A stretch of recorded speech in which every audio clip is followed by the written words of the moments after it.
बहरहाल उमर रज़ियल्लाहु अन्हु के दौर में जब बैतुल मक़दिस फ़तह हुआ तो उमर रज़ियल्लाहु अन्हु ने मस्जिद अक़सा की तामीर कराई। फिर रिकॉल करिए, मस्जिद अक़सा कब से बनी हुई है?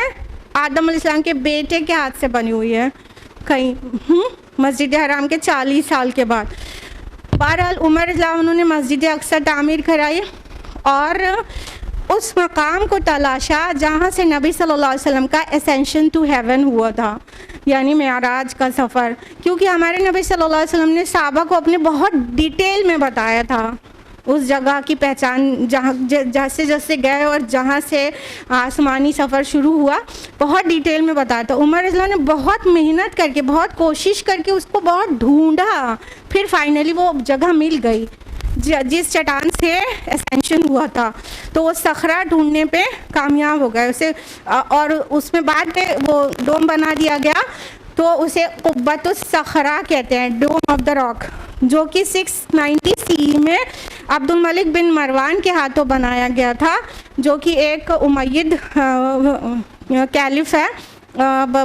कैलिफ क्या कहें, बादशाह थी, बस मुमलिकत थी वो। तो एक उमवी एक रूलर है, अब्दुल मलिक बिन मरवान। उन्होंने उस जगह पर जहाँ से नबी सल्लल्लाहु अलैहि वसल्लम का जो आसमानी सफ़र शुरू हुआ था, उस रॉक के ऊपर एक डोम बनवा दिया है, जिसको मेजॉरिटी समझती है मस्जिद अक़सा है। नहीं, वो जो गोल्डन डोम दिखता है ना, एकदम सुनहरा गुंबद, वो डोम ऑफ द रॉक है।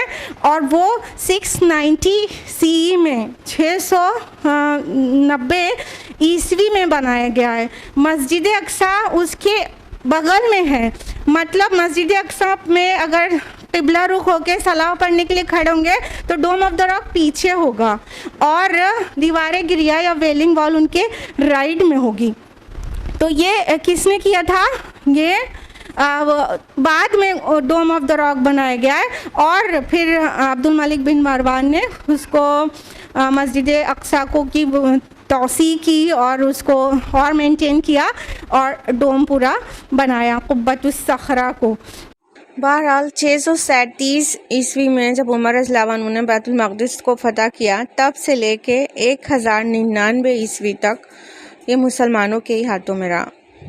फिर उसके बाद सलीबी जंगें शुरू हो गई और क्रूसेडर्स ने हमला किया बैतुल मक़दिस पर, और मुसलमानों का इतना खून बहाया है, इतना खून बहाया है कि खून की नदियाँ बह गईं।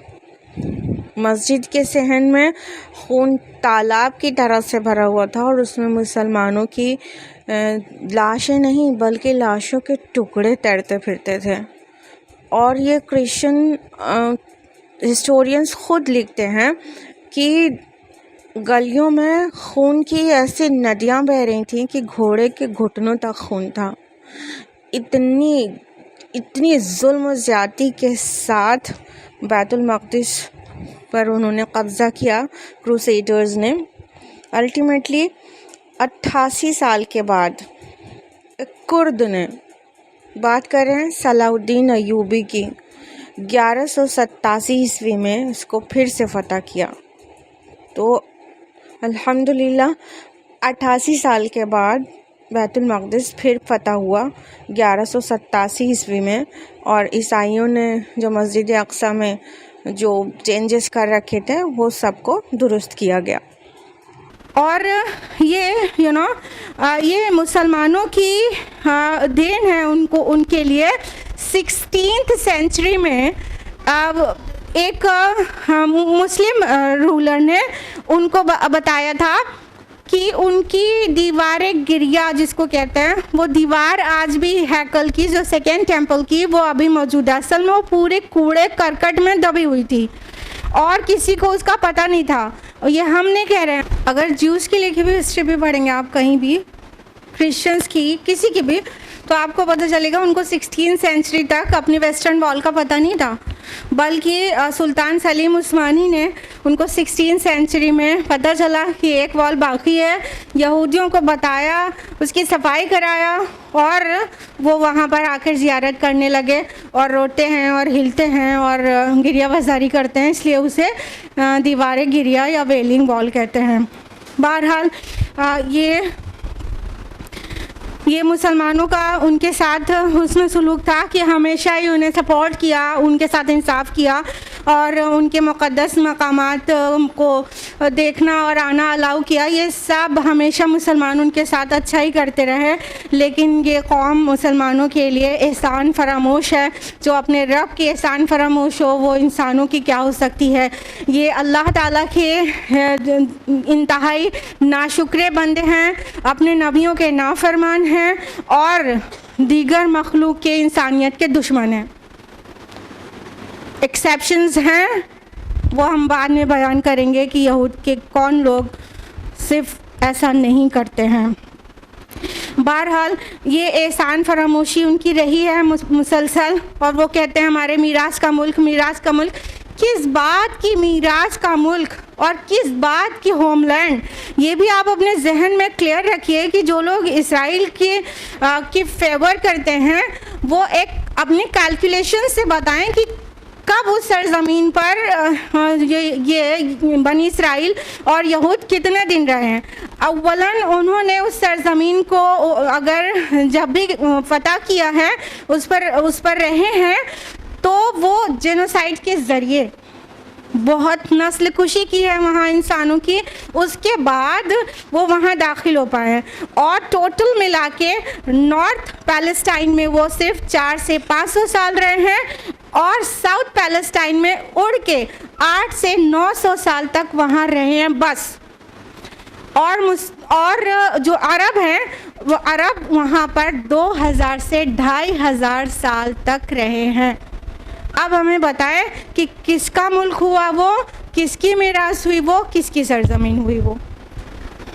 तो आइए जानें कि इसराइल के क़याम का क्या पस मंज़र है, किस प्लानिंग के तहत ये काम किया गया कि इसराइल स्टेट कायम हो गया।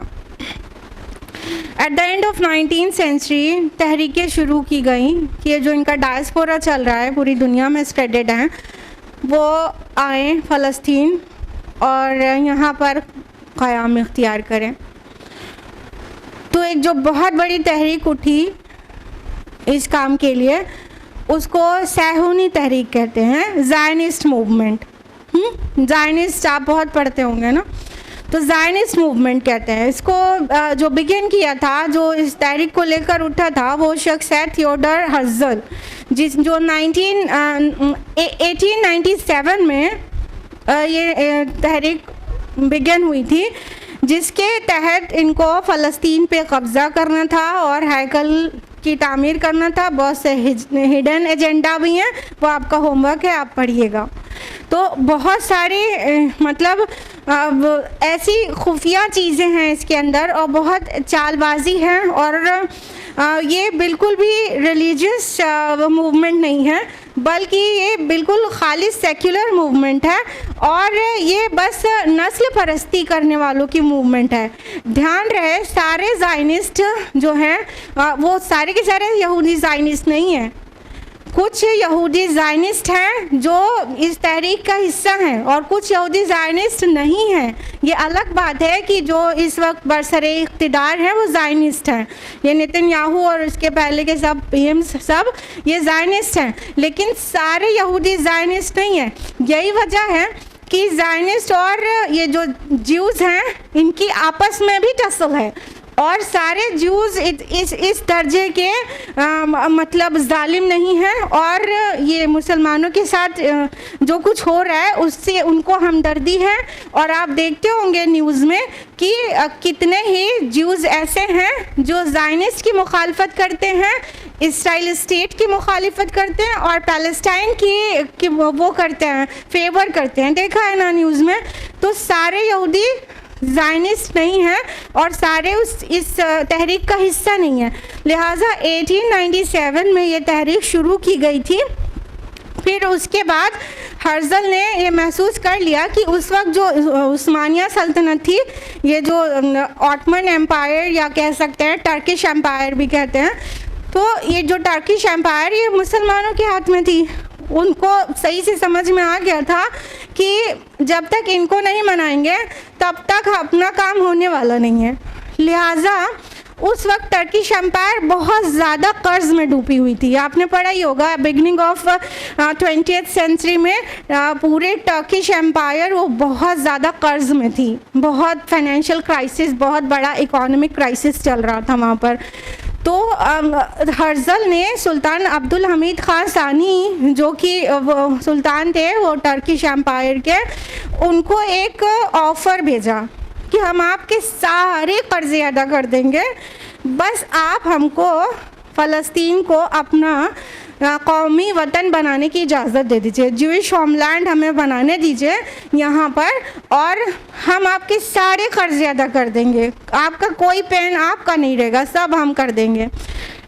सुल्तान अब्दुल हमीद सानी ये थोड़ा मतलब वो उन्होंने सौदा मंजूर नहीं किया और इस ऑफ़र पर थूक दिया, कहा हम थूकते हैं तुम्हारी दौलत के ऊपर कि हम अपनी कौम के साथ इतनी बड़ी गद्दारी करें कि अपने कर्ज अदा कराने के लिए हम फ़लस्तीन तुम्हारे हवाले कर दें।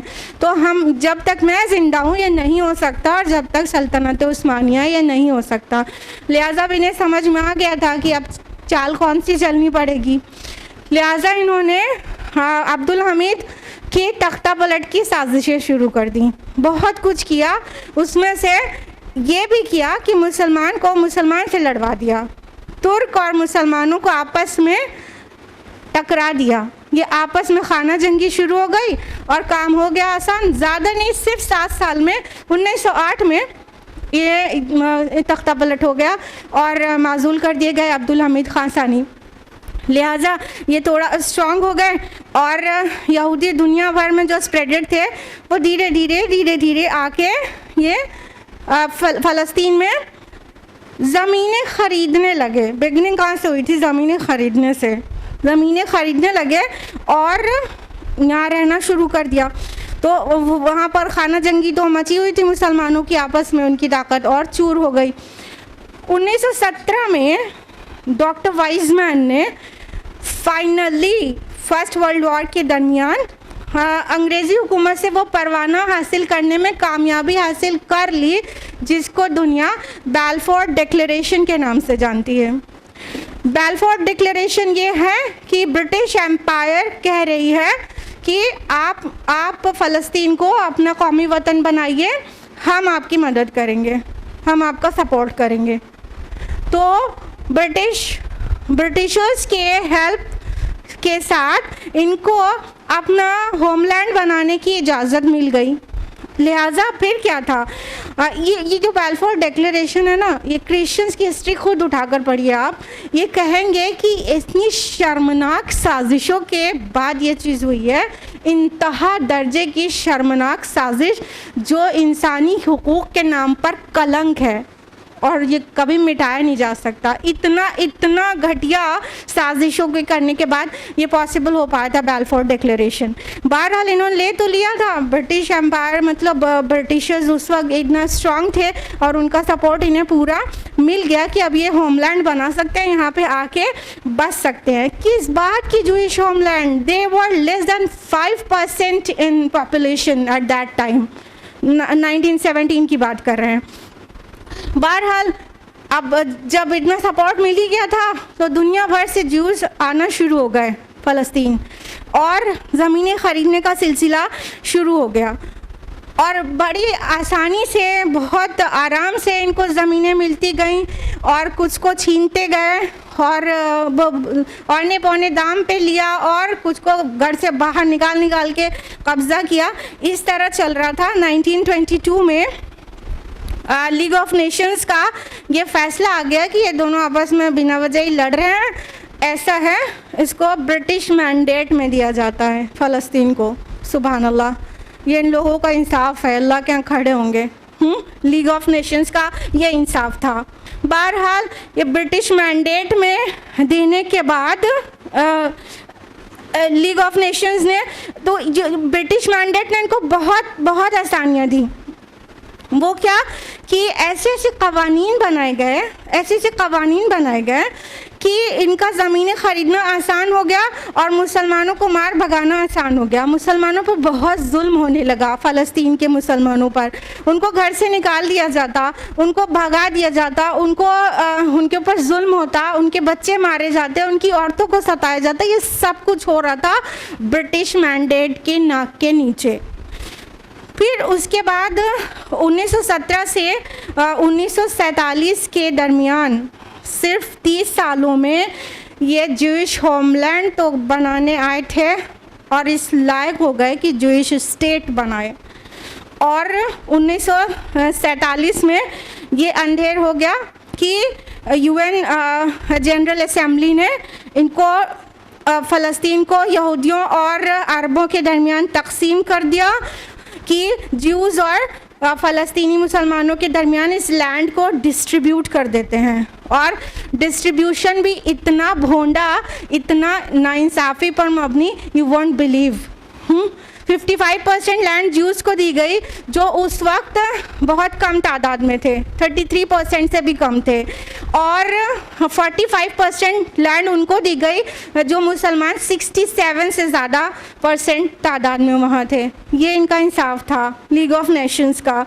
और 1948 में बेशुमार मुसलमानों का कत्ल किया इन्होंने, बहुत सारे औरतों का, बच्चों का। औरतों के साथ ऐसा ऐसा जुल्म हुआ है फ़लस्तीनी ख़वातीन के साथ कि इन ख़वातीन और लड़कियों को बरहना करके नेकेड परेड कराते और बेशर्मी बेहयाई के साथ अपने इन कारनामों को लाउड स्पीकर पर बयान कर दे, आज हमने ये किया और ये किया, जैसे बहुत बड़ा कारनामा अंजाम दिया है। इस मतलब जुल्म की इंतहा पर इन्होंने अपना ब्रिटिश स्टेट अपना ज्यूइश स्टेट बनाया है। अल्टीमेटली 14 मई 1948 को ज्यूइश एजेंसी के ज़रिए ये ऐलान कर दिया जाता है कि अब ये इस्राएली रियासत कायम हो गई। इस तरह इज़राइल स्टेट क़याम पजीर हो गया। इन्ना लिल्लाहि व इन्ना इलैहि राजिऊन। अब क्या था, 6 लाख अरबों को घर से बेघर कर दिया गया, मुसलमानों पर जुल्म सितम के पहाड़ तोड़े गए। और अरब मुल्कों ने जब इसकी मुखालफत की तो उनको मुँह की खानी पड़ी। बहुत तौहीन आमेज़ हार हुई है जब उसी साल 1948 में ही अरबों ने कोशिश किया इनसे जंग करने की, उसमें भी हारे। और 1967 की जो जंग है, जो जून 1967 की वॉर आप अक्सर ही पढ़ा करते हैं, उसमें तो बिल्कुल हद ही हो गई। यहाँ तक कि मुसलमानों के ने यूनाइट होकर अरबों ने मिस्र, उर्दून और शाम, ये सारी कंट्रीज़ ने मिलकर इनके साथ जंग की। लेकिन बहुत शर्मनाक शिकस्त का सामना करना पड़ा। और सिर्फ 6 दिनों में इन्होंने पूरा इलाका फतह किया। और जो लैंड, जो ज़मीनी रकबा पहले था इज़राइल के पास, वो और बढ़ गया। यानी मुसलमानों को फ़ायदा तो कुछ ना हुआ उस जंग से, नुकसान बढ़ गया और ज़्यादा ज़मीनी रकबा उनके पास चला गया। लिहाजा तब से ये सिलसिला आज तक जारी है। आप देख ही रहे हैं कि आप उसका पैलेस्टाइन का जो मैप है उसको देखिए, पहले का देखिए, बाद का देखिए, अब तक का देखिए। अब एक छोटा सा गज़ा बजाए, गज़ा स्ट्रिप पतला सा, और वेस्ट बैंक का भी बहुत ज़्यादा इलाका जो है वो अब मुसलमानों के हाथों नहीं। 18% ही वहाँ पे फ़लस्तीन की हुकूमत है बस, बाकी उसके अंदर भी वो पूरी तरह से कैप्चर्ड है उनके ज़रिए, ज्यूज़ के ज़रिए। और ये जो गज़ा है उस पर ज़ुल्म सितम के पहाड़ तोड़े जाएँ। 6 और 12 किलोमीटर ही का तो है, एकदम पतला सा। और ये गज़ा ओपन जेल है जैसे, क्योंकि वहाँ पर इन ज्यूज़ के इजाज़त के बगैर एक सुई भी नहीं दाखिल हो सकती, तो फिर वो जेल ही कहलाएगा। लिहाजा ये जुल्म सितम का सिलसिला चल रहा था और अभी भी चलता चला जा रहा है। 2000 से 2005 के दरमियान 4 से 5 हज़ार मुसलमानों को इन्होंने शहीद किया। 2014 में 2310 फ़लस्तीनी मुसलमानों को शहीद किया, 2021 में सैकड़ों मुसलमानों को शहीद किया, 2023 में आप देख ही रहे हैं क्या हो रहा है, फॉस्फोरस बॉम्बिंग हो रही है। आज की न्यूज़ है, कल तक 9,488 फ़लस्तीनी मुसलमान शहीद और 20,000 से ज़्यादा ज़ख्मी हैं। और इसी ये खूनरेज़ी वाली इनकी हरकतों के साथ मुसलमान उसको सह रहे हैं। फ़लस्तीनी मुसलमान कह रहे हैं कि हम वैसे तो हिजरत कर ही सकते हैं यहाँ से, लेकिन हम अपनी जान बचा के हिजरत कर जाएं और मस्जिद अक्सा शहीद हो जाए, ये हमें मंजूर नहीं है। लिहाजा हम यहाँ से हिजरत इसलिए नहीं कर रहे हैं कि हमें मस्जिद अक्सा की हिफाजत करनी है। वो थोड़े से हिस्से में जो रह रहे हैं वही तो चाहते ना ये यहाँ से भी निकल जाएं और अल्टीमेटली पूरा फ़लस्तीन उनके कब्ज़े में आ जाए। लिहाजा फ़लस्तीनी मुसलमान अपने बच्चों का खून देकर वहाँ पर मस्जिद अक्सा की हिफाजत कर रहे हैं। अब यहूदी मंसूबों को भी बहुत मुख्तसर में जान लीजिए, वक्त काफ़ी हो चुका है। मोटे मोटे बताएंगे, हिडन एजेंडा आपको ख़ुद तलाश करना है और उसको स्टडी करना है। अव्वलन ये कि वो मस्जिद अक्सा और डोम ऑफ द रॉक को डेमोलिश करना चाहते हैं। दूसरी बात, वो हैकल सुलेमानी की तामीर फिर से करना चाहते हैं। उसके अलावा इनका कहना है मीरास के मुल्क पर कब्ज़ा करना है। मीरास का मुल्क, मीरास का मुल्क, किस बात का मीरास का मुल्क? इनके दुनिया में वाहिद कंट्री है इसराइल, जिसके पार्लियामेंट पे दूसरी लैंड पर कब्ज़ा करने को धड़ल्ले से खुलेआम लिखा हुआ छोड़ा गया है। पार्लियामेंट के ऊपर लिखा हुआ है, ऐ इसराइल तेरी सरहदें नील से फरात तक हैं। इसका मतलब जानते हैं आप क्या होता है? बहुत दिल थाम के सुनिएगा। नील से फरात तक के जिन इलाकों पे कब्ज़ा करना चाहते हैं उनमें है मिस्र, उर्दन, पूरा शाम, पूरा लेबनान, इराक का बड़ा हिस्सा, तुर्की का जुनूबी इलाका और मदीना तैयबा तक का हिजाज का पूरा बालाई हिस्सा। ये इनके प्लान्स हैं। ये इसको हासिल करने के लिए वो फॉस्फोरस बॉम्बिंग कर रहे हैं, दीज डेज मिसाइल दाग रहे हैं, बच्चों को मार रहे हैं। कल इनको शर्म नहीं आती।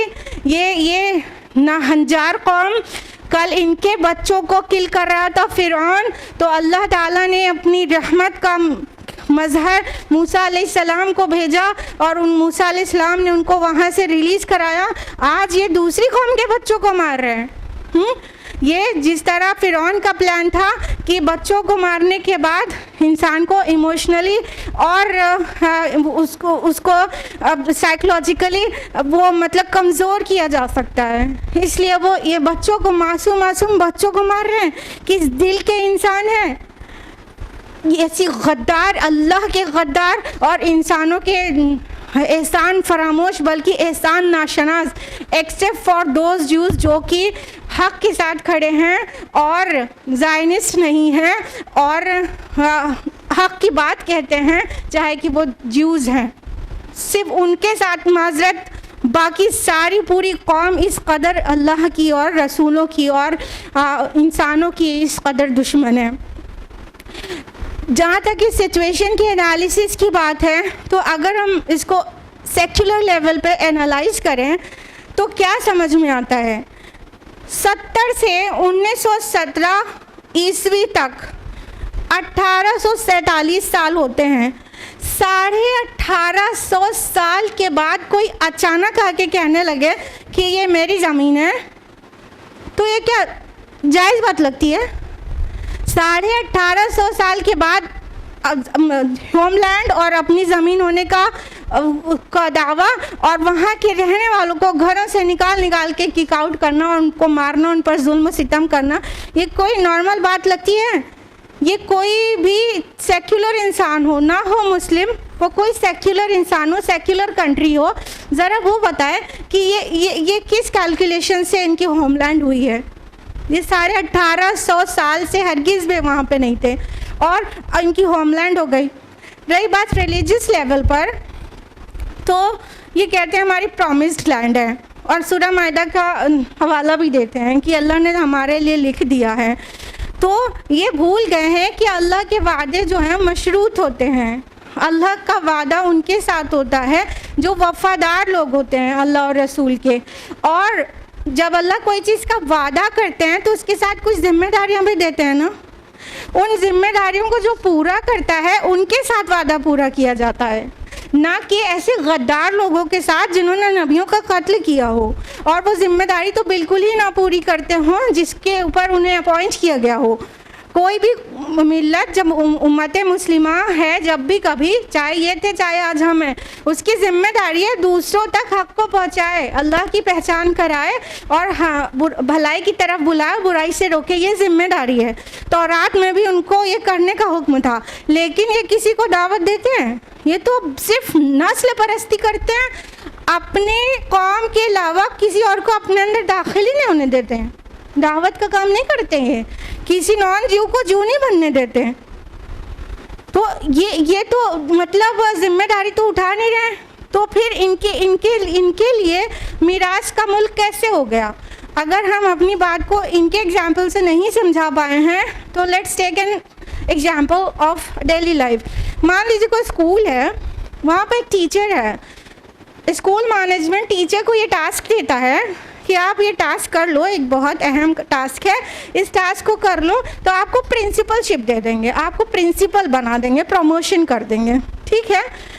और टीचर वो टास्क ना करे, ऊपर से स्कूल में बगावत करे, ज़्यादती करे, तोड़फोड़ करे, तब हमें बताइए क्या ये जो वादा है कि टास्क करने के बाद ये आपको प्रिंसिपल बना देगा, वो टास्क करना तो दूर बगावत भी करे तो उसको प्रिंसिपल बनाया जाएगा कि रुखसत कर दिया जाएगा?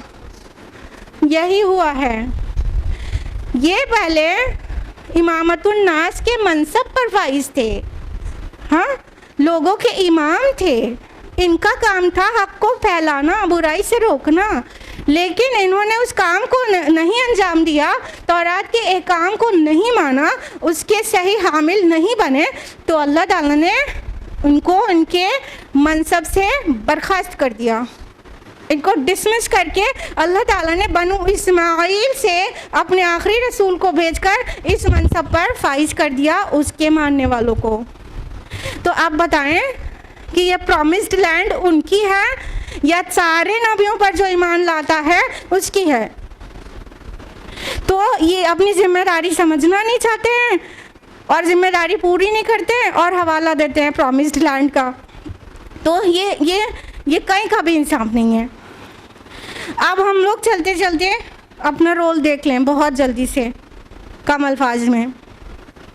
What should we do in this scenario? First of all we should ask for justice. हमें इंसाफ की पुकार लगानी चाहिए।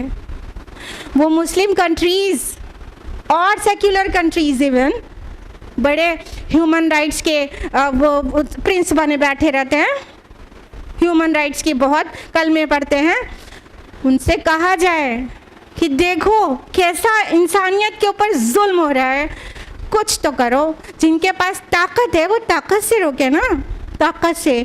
तो हम अपनी वॉइस को रीच करें ताकत से, रोकने वालों के पास, जिनके पास ताकत है वो ताकत से हम इंसाफ की डिमांड करें, हम जस्टिस डिमांड करें लोगों से, हाँ। और ना सिर्फ मुस्लिम ममालिक से बल्कि गैर मुस्लिम ममालिक से भी, क्योंकि ह्यूमन राइट्स का पाठ सब पढ़ते और पढ़ाते रहते हैं अक्सर ही। और we should raise our voice. If we don't have any mainstream media yet we have social media with us ना, तो हम सोशल मीडिया पे अपनी आवाज़ को बुलंद करें, गलत को गलत बोले तो सही, हक को हक बताएं तो सही। इतना तो कर सकते हैं हम और आप, इतना तो कर सकते हैं। इसको करें, इसको जानें, इसलिए आपको इतनी तफसीलात भी बताई गई। जानेंगे तो कुछ करने का मोटिवेशन आएगा। साथ में जो कंपनीज इसराइल की हैं और उसको फंडिंग कर रही हैं, उन कंपनीज के प्रोडक्ट्स का बायकॉट करें। पेप्सी नहीं पियेंगे तो क्या रात नहीं गुजरेगी? छोड़ें उनको। ये पेप्सी की शक्ल में क्या है? हम फ़लस्तीनी बच्चों का खून पी रहे हैं। तो उस बायकॉट करें as much as you can. उसके last but not the least, make दुआ फॉर देम, मेक दुआ फॉर देम। बहुत दुआ करें, बहुत दुआ करें। किसी दिन तो स्पेशली तहज्जुद में उनके लिए उठें। आपके रोज़ का रूटीन नहीं है, एक दिन उठें, अल्लाह से उनके लिए रहमत की दुआ करें कि ऐ रब, बनी इसराइल पे तुझे रहम आया था तो भेज दिया था मूसा को, ऐ रब ईसा या कोई मसीहा भेज दे जो इस जुल्म को रोक दे। है रब, हम कुछ नहीं कर पा रहे हैं, मेरे अल्लाह उनके ऊपर रहम कर दे। वो बच्चे, हम अपने बच्चों को लेके कितने प्यार से अपने बिस्तरों पे सोते हैं, वो देखिए बच्चे कहाँ हैं। और वो ख़वातीन रात में हिजाब पहन के लेटती हैं कि पता नहीं हम पर बम गिरे और हमको हमारी लाशों को निकाला जाए तो हम भी हिजाब ना हो। अल्लाह उन पर रहम करे। So make lots and lots of दुआ फॉर देम। रसूलुल्लाह सल्लल्लाहु अलैहि वसल्लम ने क्या बताया था कि पूरी उम्मत एक जिस्म की तरह है। हमें वो पेन क्यों नहीं हो रहा है? आज जिस्म के एक हिस्से में बमबारी हो रही है तो जिस्म के दूसरे हिस्से परेशान क्यों नहीं है? क्यों नहीं है परेशान? परेशान होना चाहिए, हमें तकलीफ़ महसूस करना चाहिए। हमारे सारे सेलिब्रेशंस चल रहे हैं, हम शकीरा के नाच गाने देख रहे हैं, अस्तगफिरुल्लाह। हाँ, हम दुआ करें उनके लिए अगर कुछ भी नहीं कर सकते हैं। इनफैक्ट हम लोग कुछ भी नहीं कर पा रहे हैं, और बस इस दुआ के साथ कि अल्लाह हमारी मग़फ़िरत करे कि हम कुछ नहीं कर पा रहे हैं, अल्लाह हमसे दरगुज़र करे। इस दुआ के साथ हम अपनी गुफ्तगू का इख्तिताम करेंगे। सूरह बकरा सूरह नंबर 286। रब्बना ला तुआखिज़ना इन नसीना व अख्ताना रब्बना वला तहमिल अलैना इसरन कमा हमलतहु अलल लज़ीना मिन क़ब्लिना रब्बना वला तुहम्मिलना मा ला ताक़त लना बिही वअफ़ु अन्ना वग़फ़िर लना वरहमना अंता मौलाना फंसुरना अलल क़ौमिल काफ़िरीन फंसुरना अलल क़ौमिल काफ़िरीन फंसुरना अलल क़ौमिल काफ़िरीन। आमीन या रब्बल आलमीन। व आखिर दावाना अल्हम्दुलिल्लाहि रब्बिल आलमीन। वस्सलामु अलैकुम व रहमतुल्लाहि व बरकातुहू।